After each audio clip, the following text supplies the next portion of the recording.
جمال میرا دوست جب گزشتہ 30 سال سے میرا ساتھی تھا۔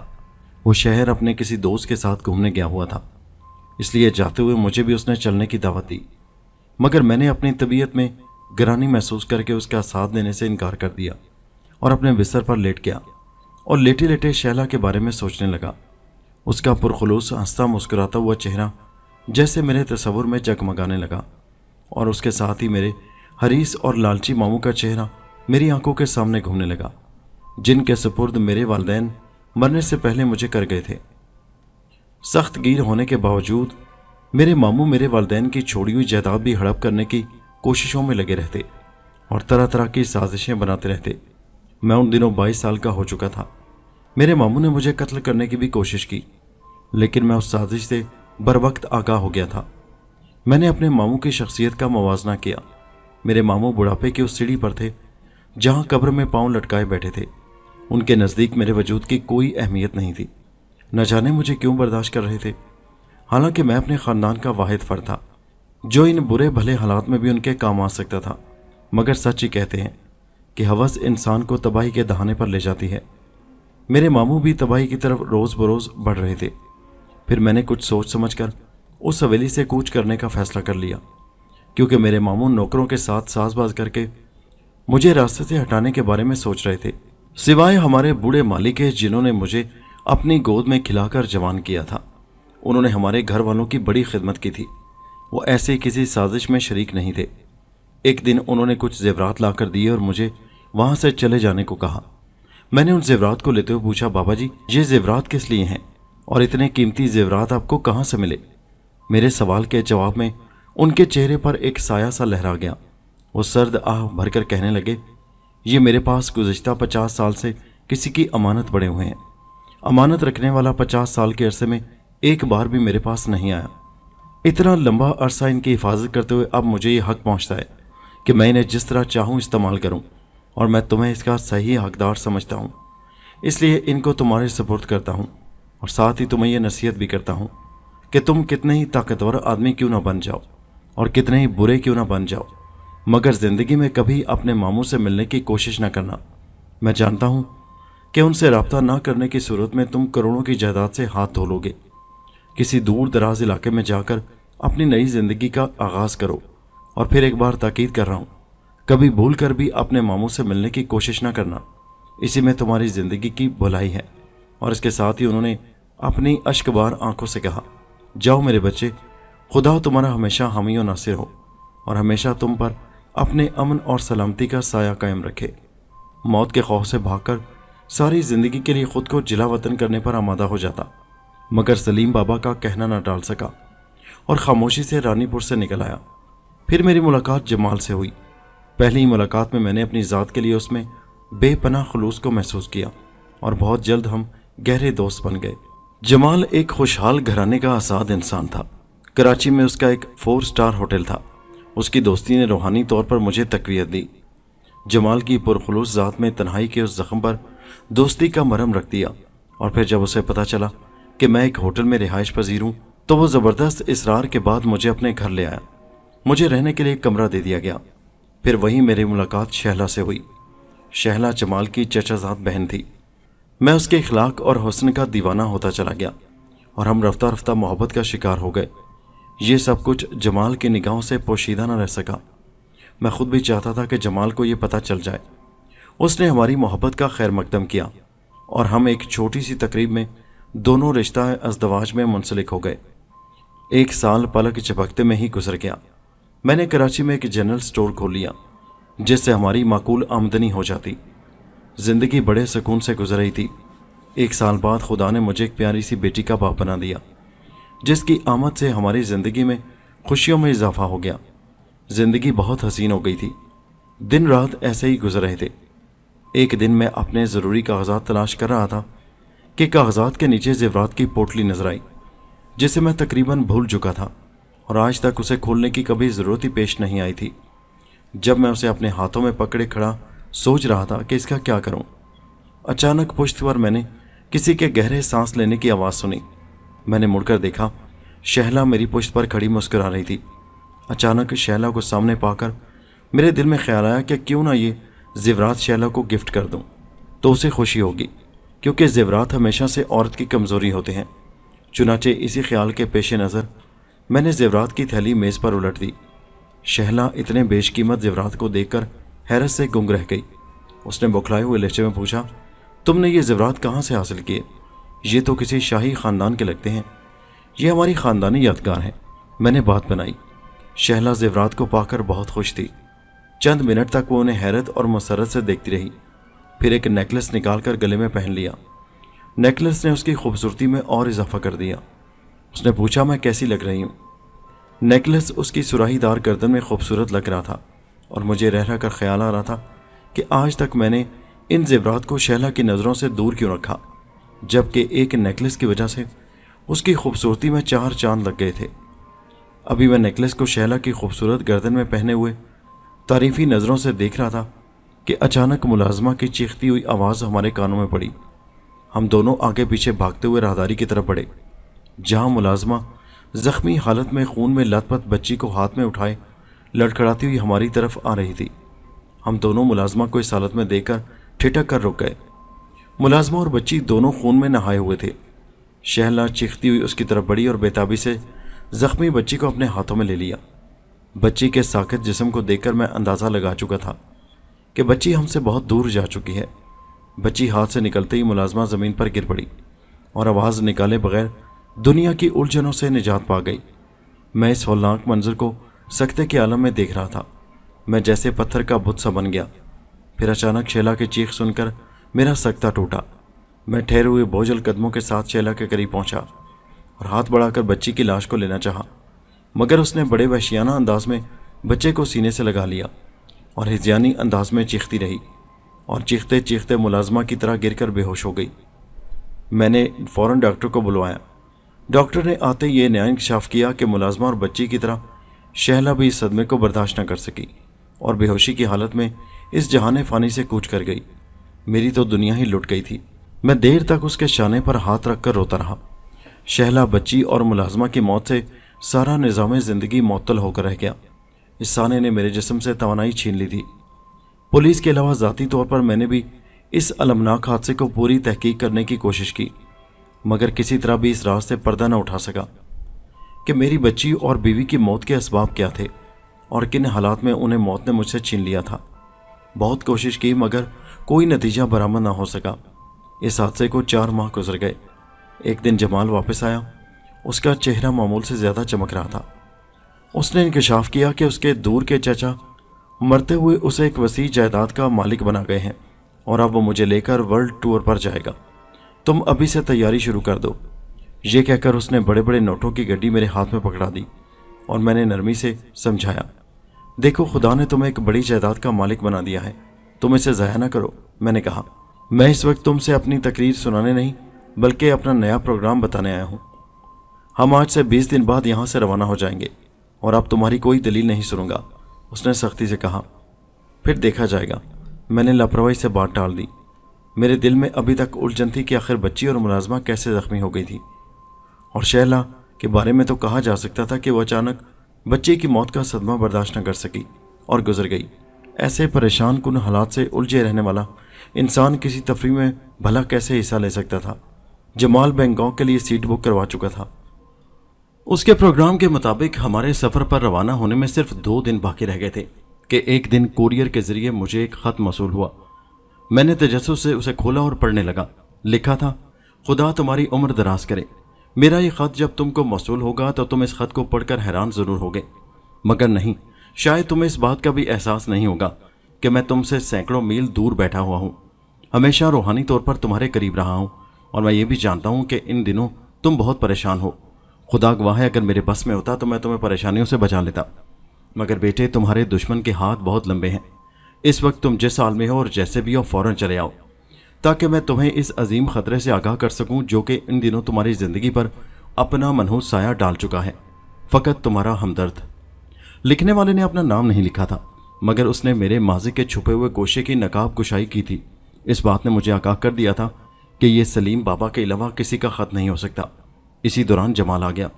میں نے اس سے کہا کہ تم بینکاک ٹور کینسل کر کے میرے ساتھ رانی پور چلو۔ بڑی مشکل سے وہ رانی پور جانے پر راضی ہوا۔ हम बैंकॉक जाने के बजाय रानीपुर रवाना होंगे। एक तवील मुद्दत के बाद जब मैंने जमाल के साथ रानीपुर की ज़मीन पर कदम रखा तो मेरे दिल की अजीब सी हालत थी। हमने एक होटल में कमरा लिया और सामान रखा और सफ़र की थकान दूर करने के लिए बिस्तर पर दराज हो गए। थकावट की वजह से नींद आने लगी। दोपहर के 3 बज रहे थे। अचानक दरवाजे पर किसी की मुसलसल 3 दस्तक सुनकर मेरी आंख खुल गई। जमाल बदस्तूर गहरी नींद सो रहा था। मैं उलझन में पड़ गया। ये दस्तक देने वाला कौन हो सकता है? चंद लम्हों बाद जब मैंने दरवाज़ा खोला तो हैरत से मेरा मुंह खुले का खुला रह गया। सलीम बाबा आप? मैंने हैरत से चीखते हुए कहा और उनके गले से लग गया। आपको कैसे पता चला कि मैं यहाँ रानीपुर में पहुँच गया हूँ? जवाब में सलीम बाबा के चेहरे पर एक पुरस्रार मुस्कुराहट फैल गई। वो कहने लगे, बेटा शायद मुझे तुम्हारे खून की खुशबू यहाँ तक खींच लाई है। मेरा जिस्म अब बूढ़ा हो चुका है मगर मैं ताकत ज़रूर रखता हूँ कि अपने मालिक का इस्तकबाल कर सकूँ। मगर ये बताओ इतने अरसे तुम कैसे रहे? बहुत निढाल नजर आ रहे हो, क्या बीमार थे? ये सारी गुफ्तगू दरवाजे में खड़े खड़े की जा रही थी कि मेरे अकब में जमाल ने अपनी मौजूदगी का एहसास दिलाते हुए कहा, तुम इन बुजुर्गवार को अंदर आने को नहीं कहोगे? और मैं यकदम चौंक पड़ा। माफ़ करना बाबा, काफ़ी अरसे के बाद आपको सामने पाकर अपने आप पर काबू नहीं रख सका और अंदर आने के लिए फिर मैंने रास्ता छोड़ दिया। चंद लम्हे बाद जब हम चाय पी रहे थे और सलीम बाबा कह रहे थे कि मुझे इस बात का अफसोस रहेगा कि मैंने अपने आप को तुमसे जुदा करके ज़्यादती की है, मगर मेरे बच्चे तुम नहीं जानते, तुम्हारे मामू शैतान हैं। अगर तुम यहाँ उसकी आंखों के सामने रहते तो शायद अब तक तुम्हें मौत के घाट उतार चुके होते। मगर बेटे ये बताओ, क्या ज़ेवरात अभी तक तुम्हारे पास महफूज हैं? जी बाबा, मैंने जवाब दिया। मगर वो मेरे लिए मनहूस साबित हुए। उन ज़ेवरात में से एक नेकलेस मेरी बीवी ने अपने गले में डाला और मेरे घर में अचानक 3 अमवात हो गई। मैंने कहा, मेरे बच्चे? सलीम बाबा ने सर्द आह भरते हुए कहा, मुझे इन बातों का इल्म है, ज़रूर ऐसा ही हुआ होगा। तो क्या आपको उन ज़ेवरात के बारे में पहले से इल्म था जिसकी वजह से मेरी बीवी, बच्ची और मुलाजमा की जाने गई? मैंने सदमे से कहा, बदकिस्मती से मुझे उसका इल्म था मगर मैं उस वक्त को नहीं टाल सकता था। अब उसके सिर्फ एक हस्ती ख़त्म कर सकती है, वो है नवाबजादी शमा। क्या मतलब? ये शमा कौन है? और आप मुझे सारी बात एक ही मर्तबा क्यों नहीं बता देते? मैंने नाराज़ होते हुए कहा, अभी नहीं मेरे बच्चे, अभी नहीं। वो वक्त अब बहुत जल्द आ रहा है जब तुम पर कुछ इंकशाफात होंगे कि तुम्हारे ख़ानदान की अमवात का सबब क्या है। पसे पर्दा वो कौन सी शैतानी कुव्वत है जो तुम्हारे खिलाफ साजिशों में मसरूफ़ है। सलीम बाबा की बातें सुनकर मेरे सीने में इंतकाम की आग भड़क उठी। सलीम बाबा चले गए मगर मैं परेशान हो गया। मैं सोचों के भंवर में डूबा माजी में कहीं खो गया।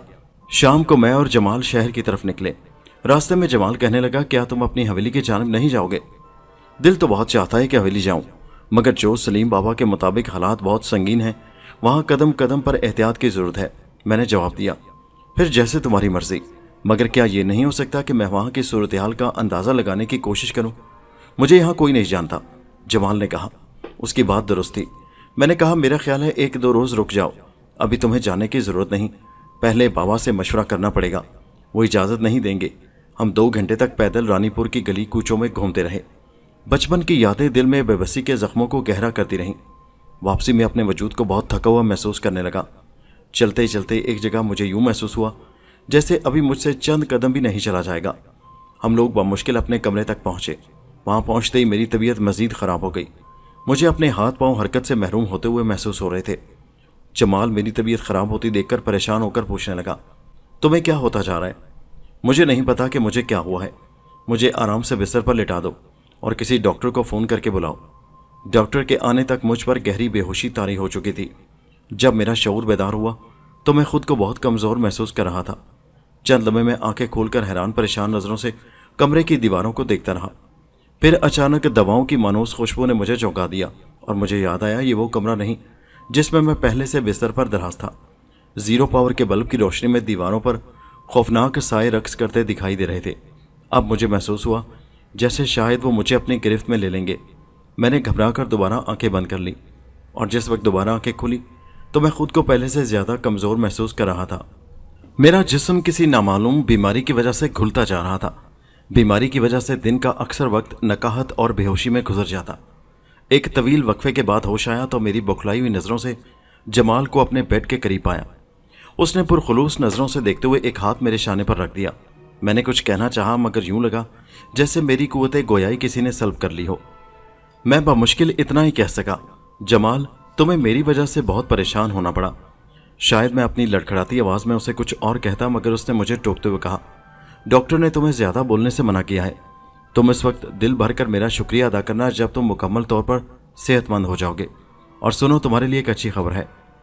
वो क्या? मैंने कमज़ोर आवाज़ में पूछा। तुम्हारे मामू का इंतकाल हो गया है और उस कानून की रूह से तमाम जायदाद के तुम अकेले वारिस हो। बाबा कहाँ हैं? मेरे पूछने पर जमाल कहने लगा, अब तुम से असल बात छुपाना मुश्किल है।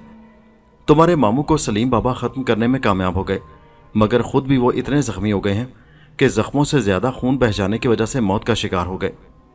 सलीम बाबा की मौत का सुनकर मुझे गहरा सदमा हुआ और खुशगवार एहसास जो कि पहले मेरी रूह में बेदार था, वो फिर मायूसी के अंधेरे में गर्क हो गया।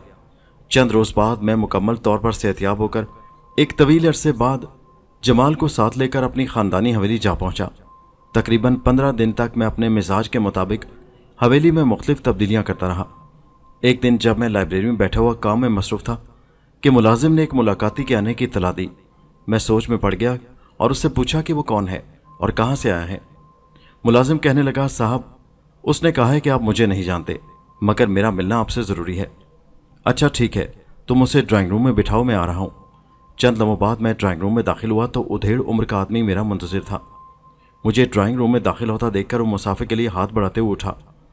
मैंने उसे बैठने का इशारा किया और रस्मी अलैक सलैक के बाद पूछा, फरमाइए, मेरे लायक कोई खिदमत है?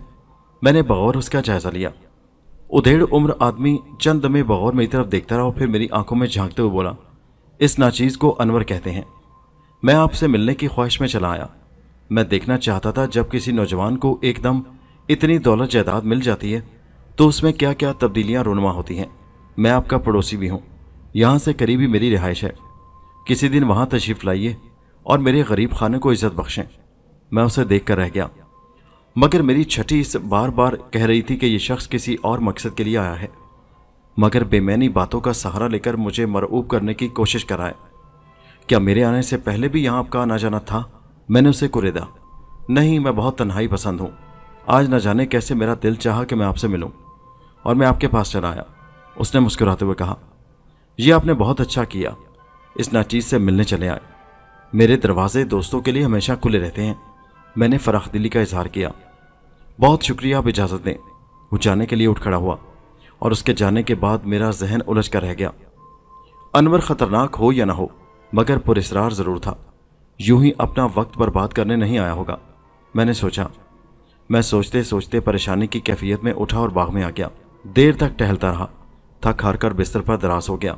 मैं गहरी नींद में था कि अचानक मैंने अपने सीने पर किसी नरम शय का दबाव महसूस किया। वो दबाव अभी तक मेरे सीने पर मौजूद था।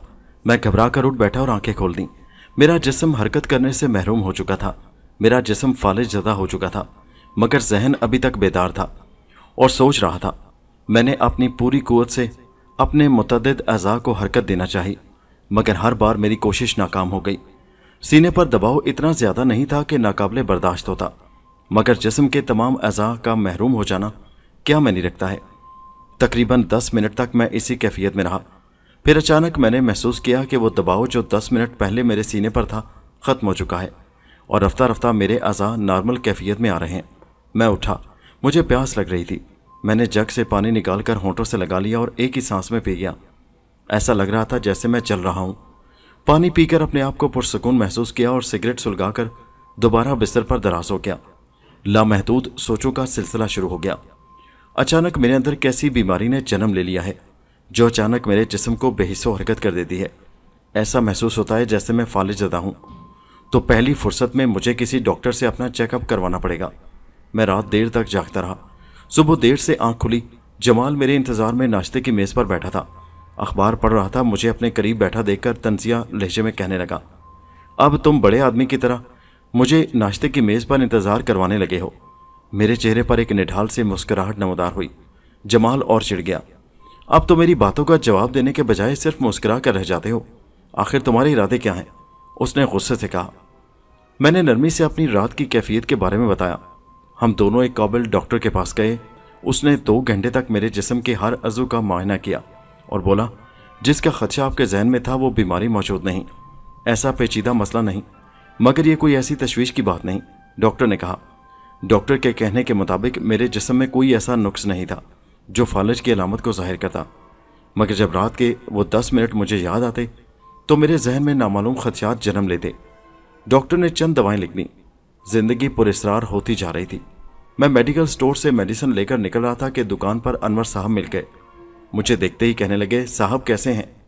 मैं उनके अल्फाज सुनकर चौंक सा गया और उन्हें हैरत से देखने लगा।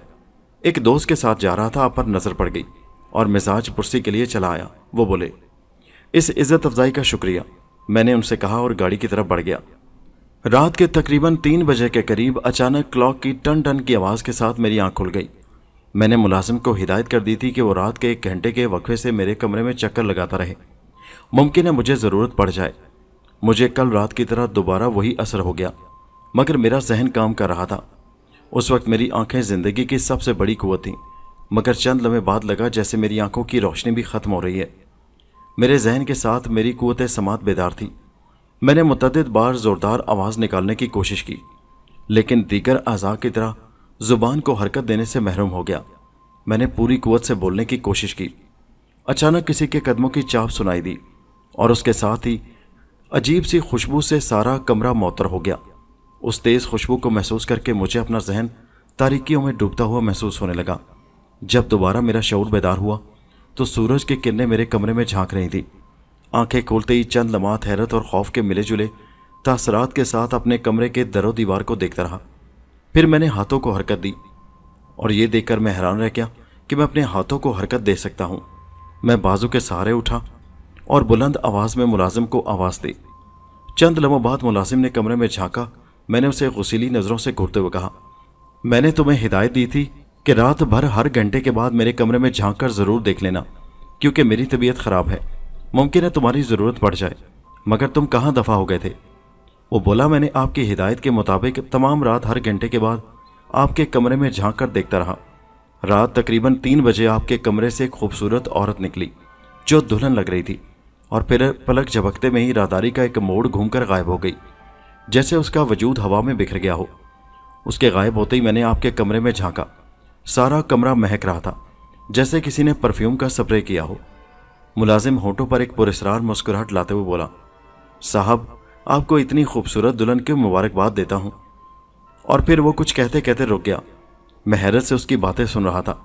मैं सोच में पड़ गया, अगर मैं इस बात से इनकार करता हूँ कि मेरे कमरे में किसी दुल्हन का वजूद नहीं था, तो ये भी मुमकिन है खुशबू में नहाई हुई दुल्हन को और लोगों ने भी देखा हो। और फिर मैंने नींद में डूबे हुए किसी के कदमों की चाप के साथ साथ एक तेज़ किस्म की खुशबू को महसूस भी किया था, जिसने मुझे गफलत की नींद सो जाने पर मजबूर कर दिया था। चंद लम्हे खामोश रहने के बाद मैं मुलाजिम से बोला, जमाल को बुला कर लाओ।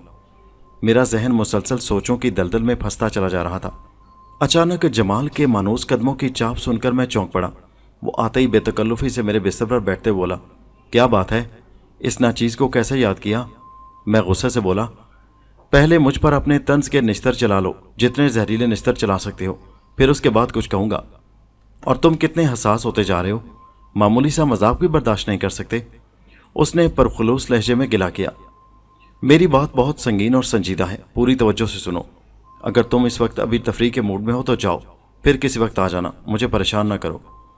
मैंने कर्ब से भरी हुई आवाज़ में कहा।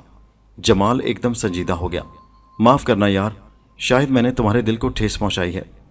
अब मैं पूरी तरह संजीदा हूं, तुम्हें जो कुछ कहना है फ़ौरन कह दो, क्योंकि मैं अपनी ज़िंदगी में तुम्हें परेशान नहीं देख सकता। उसे संजीदा देखकर मैंने अपने तमाम हालात उसे सुना दिए। मेरे हालात सुनकर वो रहमदिल नज़रों से मुझे देखने लगा, जैसे उसे मेरी जहनी सोबत पर कोई शुबा हो। तमाम वाक़यात सुनने के बाद कहने लगा, कहीं तुम मुझसे मजाक तो नहीं कर रहे? मुझे यकीन नहीं आ रहा कि जो कुछ तुम कह रहे हो वो सच है। जमाल, मैंने संजीदा लहजे में कहा, मैं इस वक्त जो कुछ भी तुम्हें बता रहा हूँ वो सच है। अगर यकीन नहीं आता तो मुलाजिम को बुलाकर पूछ लो। जमाल ने मुलाजिम को बुलवाया। मुलाजिम ने आते ही रात का तमाम वाक़या उसी तरह बयान कर दिया जैसे वो मुझसे पहले बयान कर चुका था। जमाल ने तमाम वाक़यात सुनकर कहा, वो दुल्हन तुम्हारी निगाहों के सामने गायब हो गई, तुमने उसे तलाश नहीं किया?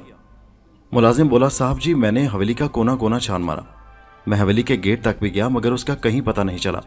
पता नहीं कहाँ चली गई। वो मैंने खेज नज़रों से मुझे देख रहा था। अच्छा अब तुम जाओ, मुलाजिम से जमाल ने कहा। मुलाजिम के जाने के बाद जमाल ने कहा, माफ़ करना यार, इस जदीद दौर में ऐसी किसी कुव्वत का वजूद मानने के लिए मेरा जहन नहीं तैयार। तुम बीमारी की वजह से बहुत परेशान हो। जमाल बोला, میں نے جمال سے کہا آج تم میرے کمرے میں آ کر دیکھو کیا چیز ہے وہ۔ دیکھتا ہوں۔ ناشتہ کرنے کے بعد میں جمال کے ساتھ ڈاکٹر کی جانب روانہ ہو گیا۔ آج میں نے اپنا ڈاکٹر بدل دیا۔ میرا خیال تھا پہلے والا ڈاکٹر میری صحیح طرح تشخیص نہیں کر سکا، مگر دوسرے ڈاکٹر کا تجزیہ بھی پہلے سے مختلف نہیں تھا۔ ڈاکٹر کے پاس سے واپسی پر سارا دن ہم پریشانی اور الجھن کا شکار رہے۔ ہم دونوں باغ میں بیٹھے چائے پی رہے تھے کہ اچانک میری ناک سے وہی تیز خوشبو ٹکرائی۔ میں نے سوالیہ نظروں سے جمال کی طرف دیکھا اور خوشبو اس قدر تیز تھی کہ مجھے اس بات کا اندازہ ہو گیا تھا کہ جمال اسے محسوس کیے بغیر نہیں رہ سکا ہوگا۔ شاید تمہاری سنائی ہوئی داستان حقیقت کی حدوں کو چھو رہی ہے۔ اے میرے خدا، یہ خوشبو کس قدر تیز ہے، جیسے باغ میں کسی نے پرفیوم کا چھڑکاؤ کیا ہو۔ پھر وہ اپنا جملہ مکمل نہ کر سکا۔ اچانک میری طرح اس کی نظریں بھی کھلتے ہوئے دروازے کی جانب اٹھ گئیں۔ اچانک خوشبو میں نہائی ہوئی دلہن ہماری نظروں کے سامنے کھڑی تھی۔ اس کو دیکھتے ہی میرا ذہن حیرت کی شدت سے سن ہو گیا۔ اس کا دل فریب سراپا میرے حواس پر چھا رہا تھا۔ اس کی دل فریب مسکراہٹ مجھے پراسرار وادی کی طرف لے جا رہی تھی۔ میں نے کچھ کہنے کی کوشش کی، مگر وہ 2 دن پہلے کی طرح اپنے جسم کے تمام اعضاء کو میں بے حس و حرکت محسوس کرنے لگا۔ میں نے سوچا کہ اپنی نظریں اس کے دل فریب سراپا سے ہٹا کر جمال کی طرف دیکھوں، مگر میں ناکام رہا۔ یہ خواہش دل میں ہی رہ گئی۔ وہ کون ہے؟ جب کافی دیر کوشش کے باوجود میں کامیاب نہ ہو سکا تو کئی لمحات اسی طرح بے حس و حرکت گزر گئے۔ اچانک اس نے ہونٹوں کو حرکت دی، مگر جو کچھ اس نے کہا وہ میرے کانوں کی گرفت میں نہ آ سکا۔ اچانک مجھے ایسے لگا جیسے آنکھوں کے پردے نیند سے بھاری ہو کر بند ہو رہے ہوں۔ چند لمحوں بعد مجھ پر غفلت کی نیند طاری ہو گئی۔ جب آنکھیں کھلی تو اپنے کمرے میں بستر پر پڑا تھا۔ میرے ارد گرد دواؤں کی بو پھیلی ہوئی تھی۔ رات کے سناٹے میں روشنی ایک عجیب پراسرار ماحول پیدا کر رہی تھی۔ آنکھیں کھولے حیرت انگیز نظروں سے میں نے ادھر ادھر دیکھا۔ حلق میں کڑواہٹ سی تھی۔ مشکلوں سے اٹھا اور میز پر رکھے ہوئے پانی کے جگ کو منہ لگانا ہی چاہتا تھا کہ اچانک کسی نے بیت کی چھڑی لہرائی اور پانی سے بھرا جگ میرے ہاتھوں سے نیچے گر گیا۔ جگ نیچے فرش پر گر کر چور چور ہو گیا۔ میں نے غصیلے انداز میں اس بیت مارنے والے کو دیکھا تو ایک لمحے کے لیے اسے دیکھتا رہ گیا۔ وہ انور تھا، وہ پراسرار انسان جو پچھلے 2 مرتبہ میرا وقت ضائع کر چکا تھا، جو کہتا تھا کہ میں آپ کے محلے میں رہتا ہوں۔ تم نے میرے گھر آ کر میرے ساتھ ایسا کیوں کیا؟ میں نے غصیلی نظروں سے اسے گھورا۔ انور کو غصیلی نظروں سے گھورنے والا ہمیشہ اس دنیا میں ذلیل اور رسوا ہوتا ہے، اس نے ٹھہرے ہوئے پر اعتماد لہجے میں کہا۔ یہ بات تم اپنی گرہ میں باندھ لو کہ جب تک تم میرے کہنے پر عمل نہیں کرو گے دنیا کا ہر سکھ چین تم سے دور رہے گا۔ ذرا اپنے ماضی کو ٹٹول کر دیکھو تو یہ بات تم پر واضح ہو جائے گی کہ تمہاری زندگی میں کوئی نہ کوئی حادثہ رونما ہو رہا ہے جس نے تمہاری زندگی سے ہر قسم کا سکھ چین چھین لیا ہے۔ تمہاری بیٹی اور بیوی میرے مشن کی سب سے بڑی رکاوٹیں تھیں، جن کو موت کی وادی میں پہنچا چکا ہوں۔ تمہاری ملازمہ میرے راستے میں آ گئی اور وہ بھی جان سے گئی۔ میں تمہارے جگری دوست جمال کو بھی مار سکتا ہوں، ٹھکانے لگا سکتا ہوں، میرے لیے یہ مشکل نہیں۔ تم اس وقت تک اس پراسرار بیماری میں مبتلا رہوگے جب تک۔ اس نے اپنی بات ادھوری چھوڑ دی اور خاموش ہو گیا۔ اگر تم نے مذہبی عقائد کے مطابق میری بیٹی سے شادی نہ کی، اس نے میری آنکھوں میں جھانکتے ہوئے کہا۔ کیا شادی؟ ہاں شادی، وہ پراسرار انداز میں ہنسا۔ پھر انور مجھے غصیلی نظروں سے گھورنے لگا، کہنے لگا اگر تم نے ہمارے مذہبی عقائد کے مطابق میری بیٹی سے شادی نہ کی تو تب تک تم اس پراسرار بیماری کا شکار رہو گے جب تک میں چاہوں۔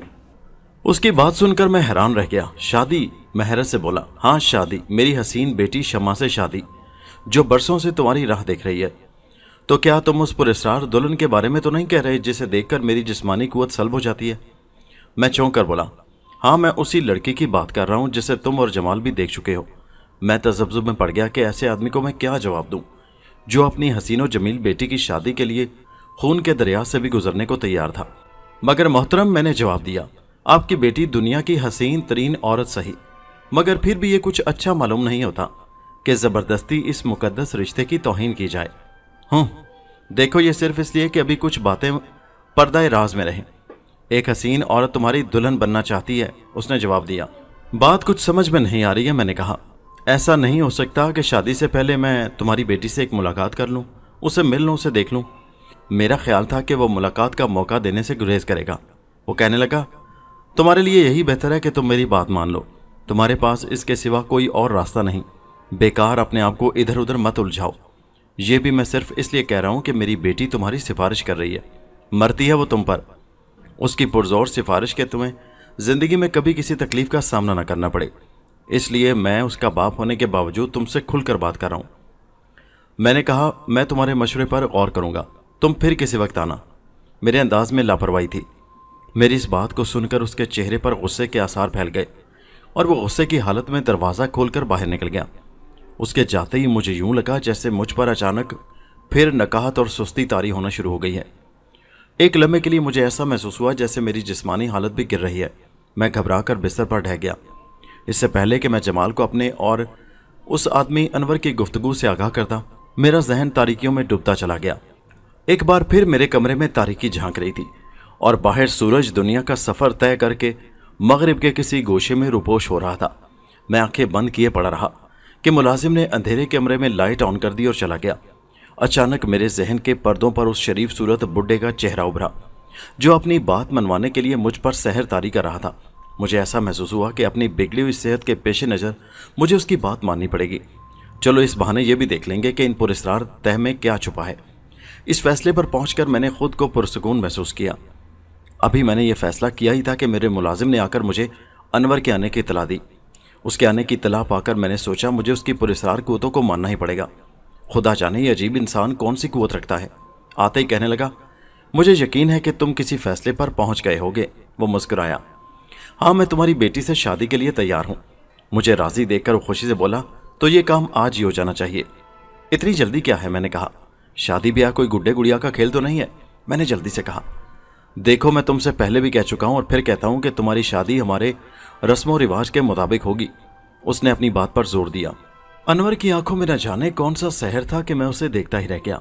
अनवर ने मेरे कंधे पर हाथ रखते हुए कहा, चलो अब चलते हैं। मैं सहर ज़दा पुतले की तरह उसके साथ चल रहा था और वह हवेली के सदर दरवाजे की तरफ जाने के बजाय हवेली के पिछवाड़े की जानिब चल पड़ा। चलते चलते मुलाजमीन की रिहाइश के सामने गया, जो मेरी मालूमात के मुताबिक एक तवील अरसे से गैर आबाद थी। उसने दरवाजे के कवाड़ को धक्का दिया और मुझे लेकर अंदर दाखिल हो गया। अंदर एक दीवार के साथ नस्ब कुंडे को बाहर की जानिब खींचा। दीवार में खला पैदा हो गया और सीढ़ियां नजर आने लगी। ये मंजर देखकर मेरा मुंह हैरत से खुला रह गया।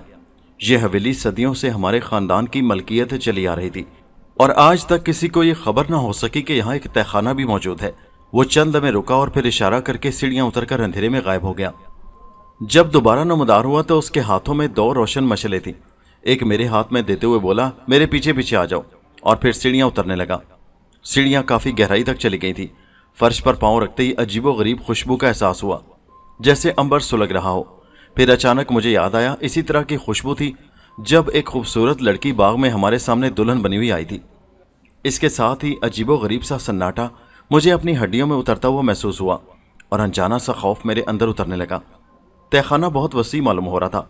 मुख्तलिफ राहदारियों से गुजरते हुए हम एक हाल नुमा कमरे में पहुंच गए जहां हर तरफ खुशबू फैली हुई थी, मगर इस बार यह खुशबू मेरे हवास पर ना छा सकी। एक लम्हे के लिए मुझे ऐसा महसूस हुआ जैसे मैं फिर कमज़ोर पड़ जाऊंगा, मगर अनवर मेरा हाथ पकड़े हाल में बढ़ता चला गया। फिर अचानक ही एक हौलनाक बुत हमारी आंखों के सामने आ गया, जिसके पेट में आग का दहकता अलाव देख रहा था। मुझे रुकने का इशारा करते हुए उस दहकते हुए अलाव में अनवर उतर गया और आग के दहकते शोलों में कहीं जाकर गायब हो गया। जब दोबारा नमदार हुआ तो उसके साथ एक सुर्ख अंगारे की तरह दहकती हुई दुल्हन आग से बाहर कदम रख रही थी। मैंने अपनी दोनों आंखों को हाथों से मसला। मुझे अपनी आंखों पर यकीन नहीं आ रहा था, मगर वो दोनों वाकई जलते हुए आतिशदान से निकलकर मेरे बराबर खड़े थे। मेरी नजरें दुल्हन के चेहरे की जानिब उठीं, जिसमें दहकते हुए अंगारे तपिश की तरह थे। अनवर उसे मेरे करीब खड़ा करके एक बार फिर लपक कर आतिशदान में घुस गया और दोनों हाथों में दहकते हुए अंगारे उठाकर ले आया और उसने मेरी जानिब बढ़ते हुए कहा, तुम दोनों इस मुकद्दस आग पर हाथ रखकर इस बात का अहद करो कि दोनों हमेशा एक दूसरे के वफादार रहोगे। शमा ने अपना हाथ दहकते हुए अंगारे पर रख दिया और कहा, कसम है इस रोशन और मुकद्दस आग की, मैं कसम खाकर कहती हूँ कि मैं अपने साथी की हमेशा वफादार रहूंगी। उसके कहते ही मैंने अपना हाथ पतलून की जेब में डाल लिया और अचानक मेरे हाथों में हिमायल शरीफ आ गई। इतने में अनवर मेरी तरफ मुतवज्जो हो चुका था। उसने मुझे इशारा किया मैं भी उस आग पर हाथ रखकर शम्मा के साथ वफादार रहने का अहद करूं। मैंने अपना खाली हाथ शम्मा के हाथ पर रख दिया, जिसने अभी तक हाथ अनवर के हाथ में थामे हुए अंगारों पर रखा हुआ था। अभी मेरा हाथ शम्मा को छूने की देरी थी कि अचानक एक तेज और दिल दहला देने वाला धमाका हुआ। धमाके के साथ ही 2 शोले फिजा में लपके और साथ ही वो दोनों खौफजदा अंदाज में पीछे हटे। उन दोनों के जिस्मों को आग लग चुकी थी और वो दोनों आग की लपेट में जल रहे थे। अचानक उस आग ने शिद्दत पकड़ ली और मेरा सारा जिस्म उसकी रोशनी में नहा गया। एक तरफ से मैं उस हौलनाक मंजर को देख रहा था। देखते ही देखते दोनों की लाशें जलकर कोयले की तरह स्याह हो गईं। मैं इस हौलनाक मंजर से घबरा कर लड़खड़ाते हुए कदमों से सीढ़ियां चढ़कर कोठी में आ गया, जहां एक और इंकशाफ मेरा मुंतजिर था। सीढ़ियों के कोने में सलीम बाबा खड़े थे जो मुझे घूर रहे थे। सलीम बाबा आप? मैंने हैरत से पूछा। हाँ बेटा, मैं वही बदनसीब हूँ कि जब तक जिंदा रहा हमेशा मालिक की हिफाजत करता रहा और बिल आखिर हक के नमक अदा करते हुए मौत की वादी में चला गया। उन्होंने खौफजदा लहजे में कहा। अगर आप मर चुके थे तो फिर जिंदा कैसे हो गए? मैंने हैरत से पूछा। इस कायनात के कुछ राज इंसानों की नजरों से ओझल होते हैं, उन्होंने पुरस्रार अंदाज में जवाब दिया। खैर छोड़ो, सलीम बाबा ने कहा। लाओ हिमायल शरीफ मुझे वापस लौटा दो, जिसकी बरकत से तुम उन शैतानों को ठिकाने लगाने में कामयाब रहे। क्या मतलब? मैं समझा नहीं, मैंने उलझते हुए कहा। मतलब ये कि मैंने वो हिमायल शरीफ अपने मुर्शिद के कहने के मुताबिक तुम्हें दी थी जब तुम शैतानों के किले के दरवाजे पर दस्तक दे रहे थे, सलीम बाबा ने कहा। मगर वो तो महज ख्वाब था, मैंने हैरत से कहा। नहीं, वो कोई ख्वाब नहीं था, बल्कि एक ठोस हकीकत का हल्का सा अक्स था जिसे तुमने ख्वाब समझकर नजरअंदाज कर दिया। अगर वो ख्वाब था तो फिर जागने पर वो हिमायल शरीफ जो मैंने तुम्हें ख्वाब की हालत में दी थी आलम बेदारी में तुम्हारे पास कैसे आ गई? सलीम बाबा बोले और मैं सोच में पड़ गया। ये लड़की जिन्नात की मखलूक से ताल्लुक रखती थी जो तुम पर दिलो जान से मर मिटी थी, मगर इन मनहूसों का साया तुम्हारे खानदान पर बरसों से है। तुम्हारी बीवी और बेटी को इसी लड़की की ख्वाहिश पर मार डाला गया था। औरत चाहे मखलूकात की किसी भी किस्म से ताल्लुक रखती हो, मर्द की मोहब्बत में तकसीम बर्दाश्त नहीं कर सकती। यही वो थी जो दुल्हन बनकर तुम पर अपने आसेब का साया किए हुए थी। मगर बाबा, इसने मुझसे मेरी प्यारी बीवी और बेटी छीन ली। मैं रोने लगा। सब्र करो बेटा, शुक्र करो ये शैतान अपने अंजाम को पहुंचे। मैं सोच में डूबा खड़ा था कि सलीम बाबा फिर बोले। अब ज्यादा सोचकर अपने जहन को परेशान न करो। तुम ये समझ लो कि तुम्हारे लिए यही फर्ज था जिससे तुम सबकदोश हो गए। ये हिमायल शरीफ की बरकत थी कि वहां की मखलूक तुम्हारे हाथ का लम्स महसूस करते ही जहन्नम हासिल हो गई, और इसके साथ ही पूरी सदी का शैतानी खेल भी खत्म हो गया जिसने तुम्हारे खानदान पर नहुसत का साया कर रखा था। मैंने बेख्तियार हिमायल शरीफ सलीम बाबा के हाथ में पकड़ा दी। जाते जाते ये नसीहत करूंगा कि आज के बाद तुम ये हमेशा के लिए भूल जाओ कि तुम्हारी इस हवेली में शैतान के पुजारियों का कोई खुफिया मस्कन था, और अगर तुम दोबारा इस तहखाने का रास्ता तलाश करोगे तो ये निशानात मिट चुके होंगे। मुझे हैरतज़दा छोड़कर सलीम बाबा तहखाने में उतरकर कहीं गायब हो गए और ज़मीन बराबर हो गई। उसके बाद मैंने और जमाल ने मुतअद्दिद बार कोशिश की कि उस तहखाने को फिर ढूंढ निकालें, मगर हर मर्तबा नाकामी हमारा मुकद्दर ठहरी और हमें तहखाने का दरवाज़ा दोबारा कभी नहीं मिल सका।